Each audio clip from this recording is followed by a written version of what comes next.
Buenas noches, encantada de estar con todas ustedes.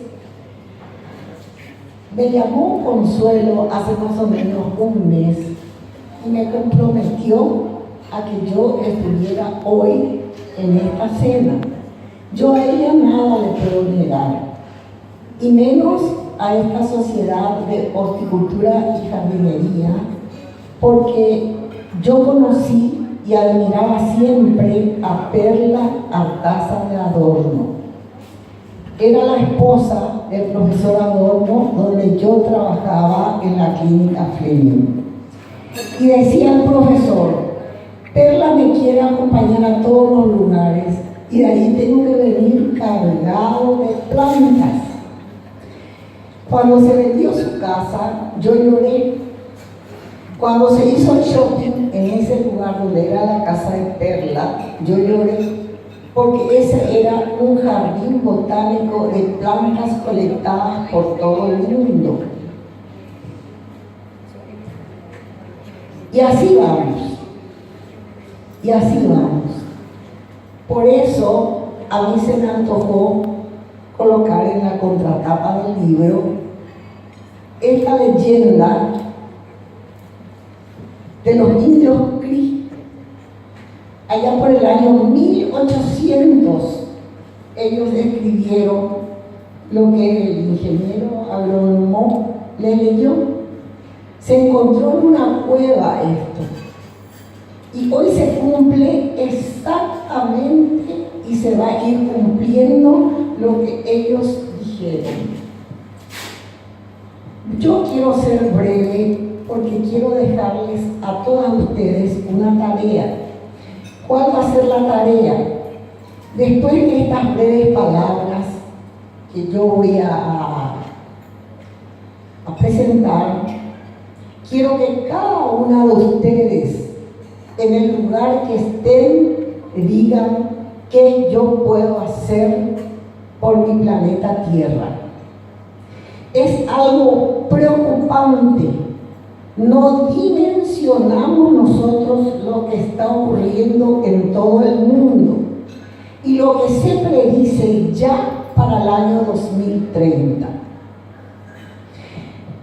Para que se comprenda más o menos por qué les hablo así, vamos a hacernos idea del planeta Tierra como si fuera una pelota rodeada de una capa gaseosa que es la atmósfera.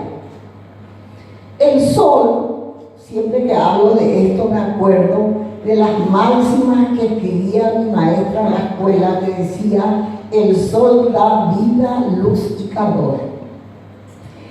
Los rayos solares que vienen, que reflejan hacia el planeta Tierra, penetran a través de la capa gaseosa, llegan a la Tierra y de ahí vuelven a salir en forma de energía infrarroja.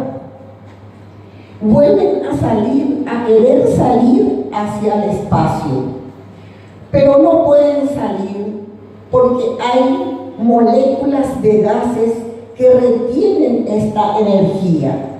Estas moléculas son el anhídrido carbónico, el agua y otros gases. Esto ocurrió siempre. Si no se hubiera retenido esta energía infrarroja del Sol, no habría vida en el planeta Tierra. Haría muchísimo frío, sería imposible la vida. Estas moléculas de gases que retienen esta energía que quiere volver a salir hacia el espacio, hoy en día han aumentado en forma sideral.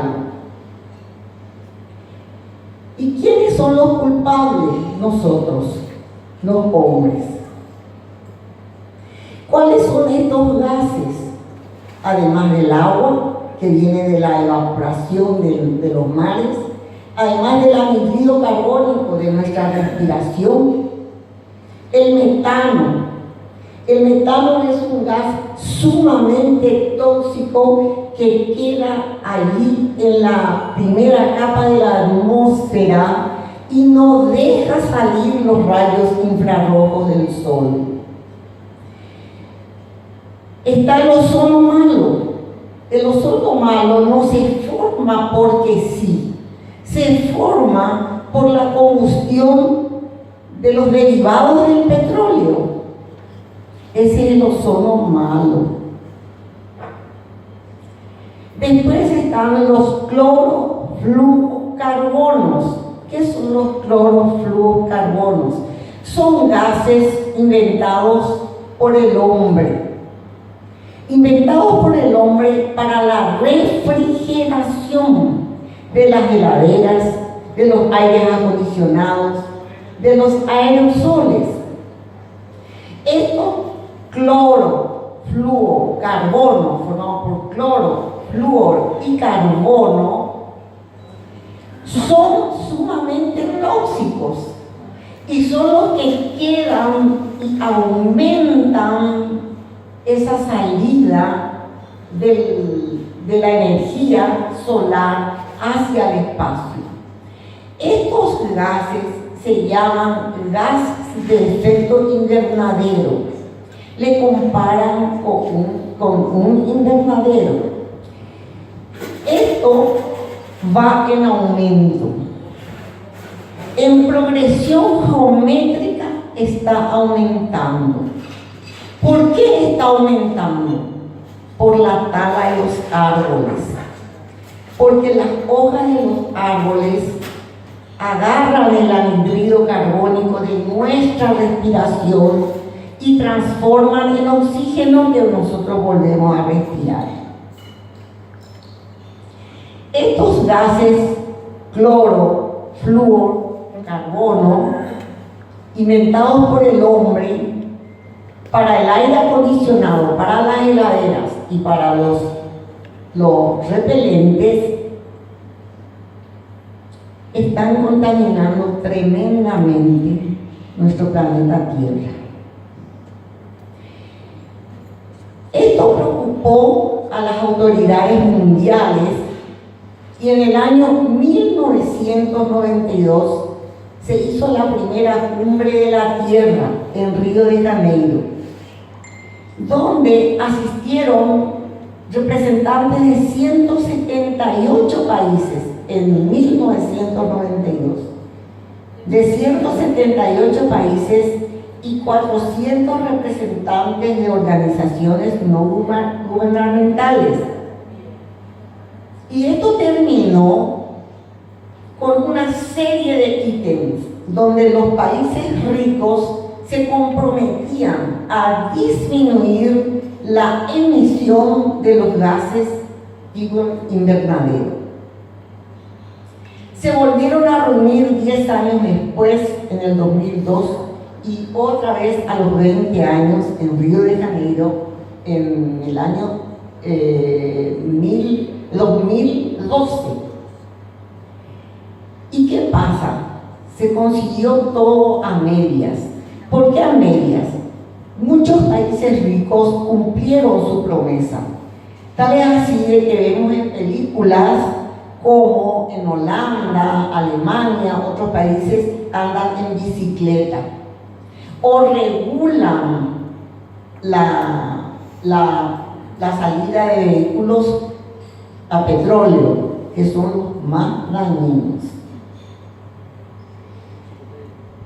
En esta última cumbre se dieron cuenta de que todo se consiguió a medias. ¿Por qué? Porque la población mundial ha crecido tremendamente y el nivel de anhídrido carbónico que nosotros inhalamos oxígeno y eliminamos anhídrido carbónico ha ido en aumento. Y en contraposición, los bosques se están eliminando. Qué ridículo, ¿no? Los bosques se están eliminando. Bueno, la preocupación también es del Papa Francisco, como dijo el ingeniero agrónomo. En el 2015 él lanzó un documento de 200 páginas, el Laudato Si, en donde él habla del planeta Tierra como nuestra casa, y donde dice: hermana Tierra, todo lo que nosotros hacemos en contra de la Tierra es un pecado ante Dios. Este documento de 200 páginas, el Papa Francisco le entregó al presidente de los Estados Unidos, Trump, el más escéptico con relación a este desgaste del planeta Tierra. Dios quiera tenga solución.